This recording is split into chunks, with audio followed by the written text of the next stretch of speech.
안녕하세요, 메슬로입니다. 시즌이 끝나면 한 시즌간 최고의 활약을 보인 선수들로 리그 베스트를 선정합니다. 프리미어리그의 리그 베스트, 즉 PFA 올해 팀은 프리미어리그 내 선수들이 직접 선정하는데요. 보통은 우승을 차지한 팀이나 B클럽 소속 선수들이 이름을 올리는 경우가 많습니다. 하지만 가끔은 중하위권 팀에서 믿기 힘든 퍼포먼스를 보여주어 깜짝 선정되는 경우가 존재하죠. 오늘은 바로 그 우리가 모르는 리그 베스트 선수들을 알아보도록 하겠습니다. 케이스가 생각보다 많아서 제가 최대한 고르고 골라봤습니다. 그리고 레스터시티의 동화 같은 우승으로 선정된 선수들도 제외했다는 점 이해해주시면 감사드리겠습니다. 가장 먼저 뉴캐슬에서 맹활약 중인 닉 포프입니다. 그는 놀랍게도 하위권의 벌리 소속으로 리그 베스트에 선정된 이력이 있는데요. 닉 포프의 성장기는 굉장히 놀라운데 사실 그는 어린 시절 냉정하게 프로 데뷔도 힘들단 평가를 받던 선수였습니다. 장래성이 없다는 이유로 팀에서 쫓겨나기도 했으며 이후 우유 배달원으로 일하며 생계를 꾸려갔고 대학에 입학해 제2의 삶을 준비하고 있었죠. 그래도 축구는 끝까지 놓지 않고 있었는데 아마추어 리그에서 눈에 띄는 활약을 보여 이에 3부 리그 소속이던 찰턴의 부름을 받을 수 있었습니다. 물론 이곳에서의 생활도 쉽진 않았지만 뜻밖의 기회로 프리미어리그에 승격한 벌리로 이적할 수 있는 기회가 생기게 됐고 어느덧 밑바닥에서 뛰던 선수가 최상위 리그에서 뛰는 선수로 성장할 수 있었습니다. 애초에 3옵션으로 영입된 그는 세컨 키퍼인 폴 로빈슨의 은퇴와 더불어 시즌 초 주전 골키퍼인 토미튼이 부상으로 쓰러지면서 갑작스런 선발 기회를 얻기 시작했는데요. 어렵게 잡은 기회 속에서 닉 포프는 토미튼의 존재를 잊게 만들 정도로 맹활약을 펼쳐나갔습니다. 탑클래스 골키퍼인 대회와 비견될 정도의 기대 득점 대비 높은 골방어 횟수를 기록해 벌리의 돌풍을 주도했죠. 그렇게 벌리의 유로파리그 진출에도 혁혁한 공을 세우면서 세간의 주목을 받을 수 있었습니다. 이에 2018 러시아 월드컵 잉글랜드 대표팀에 차출되는 영광을 안기도 했는데요. 이 일련의 과정이 불과 8개월 사이에 일어났다는 것을 감안하면 운과 실력이 모두 따라줬다고 할 수 있었습니다. 비록 중간에 어깨 부상으로 잠시 준영 경쟁에서 밀려나며 힘겨운 시기를 보내기도 했었지만 19-20 시즌의 경쟁자인 토미튼이 아스톤 빌라로 이적하면서 닉 포프가 완벽히 주전으로 올라설 수 있었고 해당 시즌의 정경기 출전 15차례 클린시트를 기록하며 마침내 리그 베스트에 선정되는 기염을 토하기도 했습니다. 벌리의 순위 대비 개인의 퍼포먼스가 너무나 압도적이었기 때문에 수상한 것일 수도 있겠으나 우선 경쟁자였던 리버풀의 알리송은 부상으로 결장 기간이 있었고 맨시티의 에드르송은 클린시트 수는 닉 포프보다 앞섰지만 경기 내용상 안정감이나 임팩트 측면에선 닉 포프보다 낮단 평이 있었기 때문에 전반적으로 닉 포프가 받는 것이 납득이 된다는 분석이었습니다. 이렇게 어느덧 리그 정상급 골키퍼로 성장한 그는 2022년 벌리의 강등과 함께 뉴캐슬로 향하게 됐고 현재까지 골문을 지키고 있습니다. 다음은 웨스트햄 소속으로 리그 베스트에 선정되었던 디미트리 파예입니다. 의외라고 하기에는 단일 시즌 임팩트가 너무 강력했던 선수였죠. 15-16 시즌 한정 월드 클래스라고 해도 무방할 정도로 원맨 캐리가 무엇인지를 보여주었던 선수였습니다. 일찍이 리강 무대에서 두각을 나타낸 그는 14-15 시즌에 17개의 도움이라는 엄청난 스탯으로 도움망에 오르며 유럽 각지의 팀들에게 로브콜을 받았습니다. 때마침 마르세유가 재정 압박으로 주축 멤버들을 매각하고 있었고 이러한 구단의 비전에 실망한 파예는 이적을 추진했는데요. 모두의 예상과 달리 그의 최종 행선지는 웨스트햄이었는데 우선 당시 웨스트햄은 샘 엘러다이스 감독을 떠나보내며 대대적인 물갈이를 하고 있었습니다. 새 사령탑으로 빌리치 감독을 데려오며 그에게 막대한 지원을 해주고 있었고 그는 파예를 영입 1순위로 점찍어 놨었는데요. 파예의 경우에는 웨스트햄이 런던 구단이라는 점, 웨스트햄이 빌리치 감독 선임과 함께 상위권으로 도약하겠다는 프로젝트를 가동 중이었기 때문에 이러한 구단의 야망과 더불어 자신이 이 프로젝트의 주축이 될 수 있다는 것의 매력을 느껴 이적을 선택한 것이었습니다. 그렇게 빌리치의 점유축구의 다이렉트 플레이가 가미된 하이브리드 전술 아래서 파예는 아기자기한 공격 전개를 펼쳐나가는 역할을 맡았고 명실상부한 에이스로 발돋움하는 데 성공했습니다.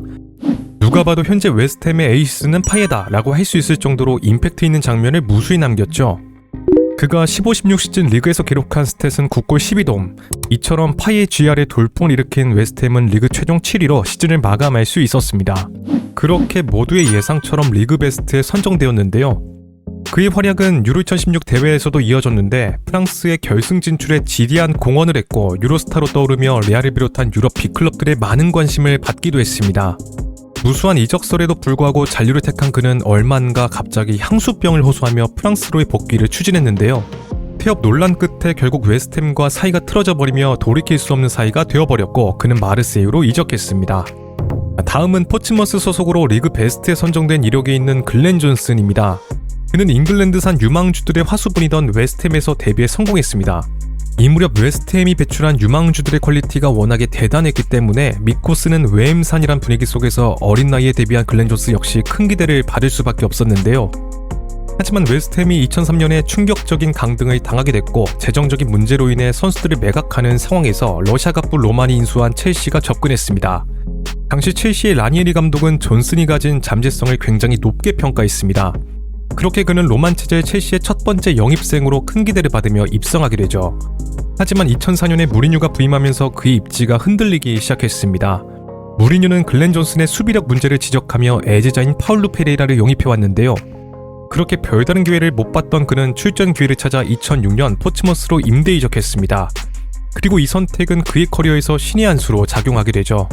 그를 구제한 이는 바로 레드넵으로 웨스트햄 시절의 은사였습니다. 레드넵은 자신감이 떨어져 있는 글렌 존슨을 위해 인터뷰에서도 자신이 키운 선수 중에서 가장 최고라고 언급하는 등 귀를 살리기 위해서 노력했는데요. 이러한 노력이 닿았는지 포츠머스에서 점차 포텐을 만개나갔고 약점으로 지적되던 수비 문제도 개선된 모습을 보였습니다. 이 무렵 완전히 적을 택한 글렌 존슨은 포츠머스의 깜짝 FA컵 우승에도 기여하면서 주가를 더욱 높이게 되죠.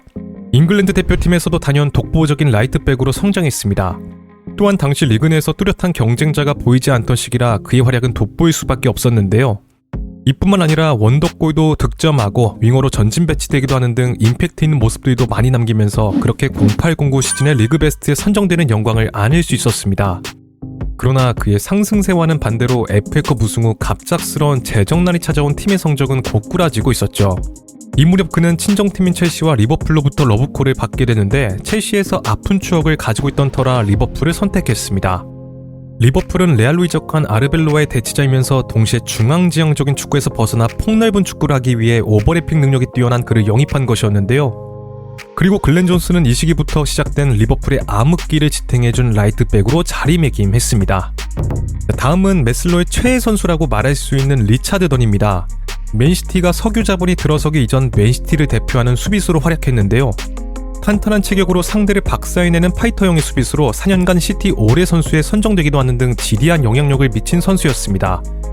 하지만 2009년 여름 맨시티가 석유 자본을 바탕으로 대대적인 전력 보강을 꾀하기 시작하면서 콜로툴의 레스콧 등이 연달아 영입됐고 설 자리를 잃고 말았는데요. 사실상 팀 리빌딩의 희생양이 되어 쫓겨난 것이라 할 수 있었습니다. 결국 기회를 찾아 주장 라우르센의 은퇴로 수비 공백이 생긴 아스톤빌라로 이적하게 되죠. 당시 아스톤빌라는 마틴 오닐 감독 아래서 빅포 진입을 위한 프로젝트를 3년간 진행 중이었고 가레스 벨이마저 떠난 상황에서 리차드 던이 부재한 리더십을 충족시켜 줄 것이라고 기대했습니다. 감독의 기대처럼 리차드 던과 아스톤빌라의 만남은 환상적이었는데요. 강력한 제공권과 노련한 통솔력으로 라우르센의 공백을 무색하게 만들었습니다. 이렇듯 벨이나 주축 멤버들이 떠난 상황에서도 아스톤빌라가 더욱 단단해질 수 있었던 것은 리차드 던의 공이 굉장히 컸다고 할 수 있었죠.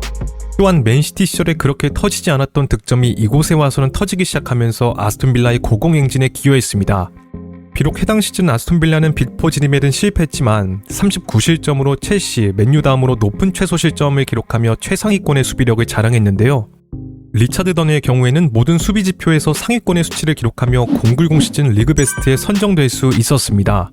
그가 전성기를 맞이할 수 있었던 이유는 새 팀에서 시작하는 것에 대한 동기부여가 컸겠지만 마틴 오닐 감독의 전술적인 이유도 무시할 수 없었습니다. 전형적인 사사의 수비 블록을 형성하는 팀인 빌라는 기다렸다가 차단하는 그의 스타일에 매우 부합했습니다. 내려앉은 수비와 세트피스 방어, 공중볼, 사실상 이 세 가지만 잘하면 되는 시스템이었기 때문에 약점이 노출될 일이 아예 없었죠. 심지어 수민 페트로프가 그의 단점을 모두 커버해 주었습니다. 그러나 이러한 퍼포먼스는 얼마 가지 못했는데 우선 마틴 오닐 감독의 급격한 사임 이후 새롭게 부임한 제라르 올리에 감독은 점유 기반의 빌드업 축구를 구사했고 라인을 올린 뒤 수비하는 상황은 리차드 던의 한계를 노출시켰습니다. 또한 당시 오닐파, 올리에파 내부 갈등 문제가 터지면서 성적도 좋지 않았는데요. 이후 부상까지 당한 리차드 던은 더 이상 고점을 보여주지 못했고 2013년에 QPR로 떠나야 했습니다. 다음은 보급형 푸요리라고 불리는 콜로치니입니다. 뉴캐슬에 주장하면 케빈 놀란과 함께 떠오르는 대표적인 인물이지 않을까 싶은데요. 콜로치니는 커리어 초창기에 힘든 시기를 보냈습니다. 일찍이 재능을 인정받아 밀란으로 이적할 수 있었지만 밀란 이적 과정에서 불법 이적 의혹이 불거져 곤혹을 치렀고 이로 인해 어린 나이에 슬럼프를 겪었는데요. 게다가 말디니나 코스타쿠르타 같은 전설적인 선수들 속에서 콜로치니에게 주어지는 기회는 상당히 한정적이었던지라 임대를 전전하면서 전임맨 같은 커리어를 보냈습니다. 그러다가 2005년 겨울 이적 시장을 통해 라리가의 데포르티보 라코루냐에 정착하게 되죠.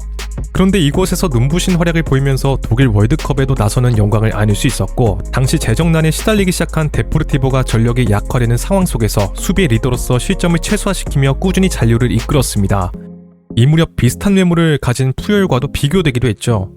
이러한 활약에 당연히 많은 빅클럽들이 접근해 왔는데, 구단의 회장이 협상 과정에서 좀 더 돈을 지불하는 팀과 단독 협상에 들어가겠다고 공표하자 뉴캐슬이 이에 응했고, 그렇게 2008년 여름 콜로치니는 수비 문제를 겪던 뉴캐슬의 거액에 이적했습니다.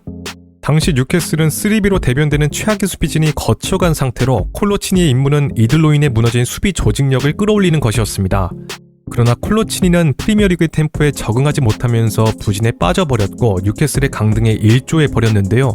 당연히 뉴캐슬이 강등되면서 콜로치니의 이적설도 스물스물 피어올랐지만 잔류를 택한 뒤 챔피언십 최소 실점 기록과 함께 단 한 시즌 만에 프리미어리그 복귀를 이끌었습니다. 그리고 챔피언십 무대 경험은 그가 잉글랜드 무대에 완벽 적응하는 계기가 됐죠. 그렇게 프리미어리그에서도 클래스를 뽐내기 시작한 그는 11-12 시즌을 앞두고 주장으로 선임되는 영광도 안았습니다. 이 무렵 뉴캐슬은 앨런 파듀 감독 아래 돌풍을 일으켰는데요. 콜로치니는 탁월한 리더십과 투지 넘치는 수비력을 인정받아 11-12 시즌 리그 베스트에 선정되는 기염을 토했습니다. 그동안 퍼리치, 베르마엘렌, 콤파니오 같은 빅식스 소속 선수들이 차지하던 중앙 수비진에 당당히 이름을 올리게 되죠. 그리고 오랜 기간 주전으로 뛰다가 2016년 뉴캐슬이 강등된 뒤 리빌딩 과정에서 상호아비아에 계약을 해지하며 뉴캐슬을 떠났습니다. 다음은 올드 팬들이 기억할 해버지 시절 리그 베스트 우풀백 파스칼 신봉다입니다. 오버래핑과 미친 듯한 활동량, 레프트백까지 소화할 수 있는 멀티성이 그의 장점이었는데요. 프랑스 무대에서 두각을 나타낸 그는 숱한 인종차별로 리강에 대한 애정이 뚝 떨어지면서 2005년 여름 프리미어리그로 갓승격한 위건으로 이적해왔습니다. 위건은 승격팀이었던 만큼 강등을 당해도 이상하지 않을 매우 약한 전력을 지니고 있었는데, 영입생들의 시너지가 폭발하면서 돌풍을 일으켰고, 특히 신봉다가 우측을 지배하며 위건을 리그컵 결승까지 올려놓는 기염을 토하기도 했습니다. 아쉽게 맨유에게 패배해 준우승에 머물렀지만 팬들은 해당 시즌 우측에서 눈에 띄는 활약을 보인 신봉다에게 열광했는데요. 그렇게 시즌이 종료된 뒤 신봉다는 게리 네빌, 스티브 피넌, 파울루 페레이라 등 빅클럽의 쟁쟁한 라이트백들을 제치고 05-06 시즌 리그 베스트에 선정될 수 있었습니다. 리그 스탯이 2골 4도미였음에도 불구하고 그가 선정되었다는 점을 감안하면 경기장에서의 임팩트나 전술적인 영향력이 굉장했다는 것을 알 수 있는데요. 이러한 활약으로 2006년 독일 월드컵 프랑스 대표팀 최종 엔트리에도 승선하며 월드컵 준우승 멤버가 될 수 있었습니다. 이렇듯 2006년은 단언컨대 그의 해라고 말할 수 있을 만큼 굉장히 많은 스포트라이트가 쏟아졌습니다. 맨유, 아스날, 토트넘 등 수많은 빅클럽들이 그에게 러브콜을 보내기도 했죠. 이 과정에서 신봉다는 감독은 물론 위건의 보드심과 강한 마찰을 빚게 되면서 이적도 못하고 이군에서 남은 계약 기간을 보내야 하는 위기까지 맞이하게 되는데, 결국 규모가 작은 구단이었던 위건은 대신 최대한 많은 이적료를 받고 매각하기로 결정하게 되고, 그렇게 수많은 협상 끝에 2006년 여름 이적 시장의 마지막 날 극적으로 토트넘에 이적할 수 있었습니다. 혹자는 신봉다가 토트넘으로 이적한 것이 가장 높은 이적료를 부른 것도 있겠지만, 그가 한 행동들이 빅클럽 관계자들의 귀에도 분명히 들어갔을 것이고, 이들이 처신에 문제가 있는 신봉다의 영입 경쟁에서 손을 떼면서 가장 마지막으로 남은 토트넘으로 간 것이라고 분석을 하기도 했는데요. 그러나 토트넘으로 이적은 그의 커리어를 스텝업 시켜주지 못했습니다. 분명 경기 나오면 잘하지만 간간히 경기장에서 문제를 일으켰고, 그보다 더 나은 퍼포먼스를 보여주는 선수들도 등장하면서 입지가 좁아지고 말았죠. 그렇게 2008년 여름 썬덜랜드로 이적하면서 점점 하락세를 그리기 시작했습니다. 그리고 어느덧 리그 베스트급 퍼포먼스를 보여줬던 존재감은 온데간데 없는 평범한 선수가 되어버리고 말았습니다. 마지막은 첼시 유스 출신의 레프트백, 한때 잉글랜드의 미래를 책임질 유망한 레프트백으로 불렸던 버트란드입니다. 전성기 시절에는 날카로운 크로스와 왕성한 활동량 등 풀백이 갖춰야 할 대부분의 강점을 갖춘 선수라는 호평을 받았었는데요. 첼시에서 성장한 그는 당시 애슐리 콜이란 강력한 존재로 인해 한정적인 기회를 받을 수밖에 없었습니다. 하지만 그에게 천금 같은 기회가 찾아오게 되는데, 11-12 시즌 챔피언스 리그에서 첼시가 첼렘덩크 서사를 써내려가던 상황에서 결승전을 앞두고 주축 자원들의 줄부상과 경고 누적으로 출전 명단을 짜는데 어려움을 겪게 된 것입니다. 이때 디마테오 감독은 버트란드를 왼쪽 측면 공격수로 깜짝 선발 출전시키는 승부수를 띄웠는데요. 전성기의 로벤을 원천 차단시키겠다는 의도이긴 했지만 많은 팬들이 감독의 선택에 놀라움을 표시했습니다. 그리고 이러한 의도가 정확히 먹혀 들어가며 첼시는 승부차기 끝에 챔피언스리그 우승을 차지할 수 있었죠.